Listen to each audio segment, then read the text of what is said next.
Well, Syria is one of the few countries where polio has reappeared. The disease can be prevented with a one-time vaccine, but hundreds of thousands of Syrian children haven't received it because of the ongoing war. Well, to talk more about this, let's speak to Oliver Rosenbauer. He's a spokesperson for the World Health Organization's polio eradication program. Thanks for joining us on TRT World.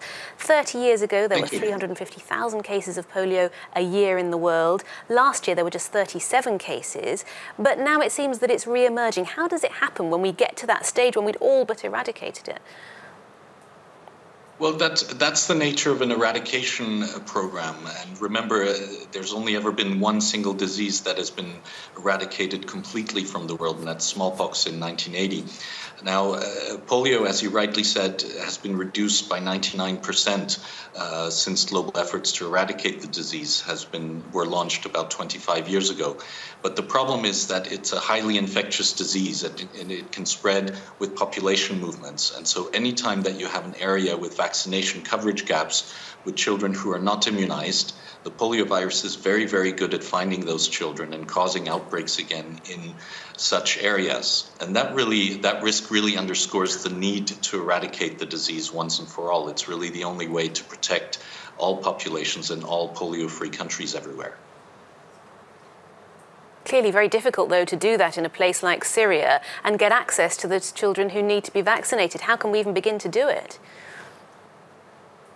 Well, absolutely. Anytime that you have an area of insecurity or with a collapsed health system, that makes it that much more difficult to conduct an outbreak response. Having said that, Syria was already affected by a devastating outbreak in 2013, and it was successfully stopped. So there are tactics to conduct outbreak response in countries, even with civil conflict. This outbreak again needs to be stopped. That's for sure, and there's an outbreak response being implemented. The main aim, though, is to continue to fight polio in the area where the fire is, if you like, and that's the endemic countries, Pakistan, Afghanistan, and Nigeria. Those are the only endemic countries. That's where the polio virus lives, if you like, and it's from there that the fire would spread. So that's really where the efforts must focus on. Countries where there are large migrations, how dangerous is it then for other countries, perhaps where migrants are moving to?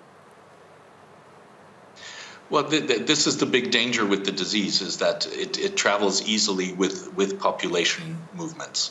And so as long as the disease exists anywhere in the world, we're a globalized world, we're only a plane ride away from anywhere else, you have to protect yourself. And the way to protect yourself until the disease has been fully eradicated is to make sure that your population is fully immunized and vaccinated, so that if you do become reinfected, the virus has got nowhere to go. It doesn't have a chance to regain a foothold, as it were. Okay, Oliver Rosenbauer from the World Health Organization, thank you.